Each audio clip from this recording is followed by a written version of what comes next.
વડોદરા આણંદ વચ્ચે આવેલો ગંભીરા બ્રિજ 9 જુલાઈએ તૂટી પડતા તંત્ર ટ્રક સહિત અનેક વાહનો મહીસાગર નદીમાં ખાબક્યા હતા, જેમાં 21 લોકોએ પોતાનો જીવ ગુમાવ્યો હતો। ત્યારે આ બ્રિજ દુર્ઘટનાને પોતાની નજરે જોનારા અને બ્રિજ પરથી ટેન્કરમાંથી કૂદીને બહાર નીકળેલા ડ્રાઈવર અને માલિકના નિવેદન સામે આવ્યા છે।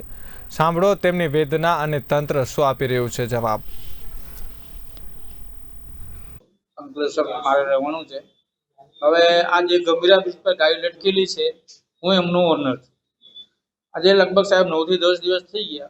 અત્યાર સુધી મારી ગાડી ત્યાં જે કન્ડિશનમાં હતી સેમ તે કન્ડિશનમાં લટકી પડી છે।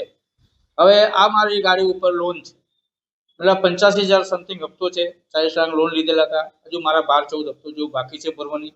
બેંક પાસે આજે જ જઈને એક્સિસ બેંક પાસે, એક્સિસ બેંક વાળા મને એ કહ્યું કે તમારી ઈએમઆઈ તો ભરવું પડશે, તો તમારી વીમાનો વિષય છે। વીમા વાળા પાસે જાઓ, વીમા વાળા મને એવું કહે કે હવે તમારી ગાડી જે હતી કઈ તૂટે ફૂટે ભંગ નહીં થાય તો એના કઈ વીમો નહીં મળે।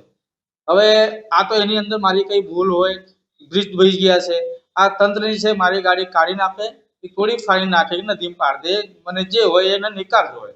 को बचा के लाए हैं यहाँ पे। सर उसी हालत में है जैसे पहले गिरा था, उसी हालत में है। प्रशासन कोई सुनवाई नहीं हो रही है वहाँ पे अपने मामलेदार के पास में गए थे, फिर इसके बाद कलेक्टर के पास में गए थे।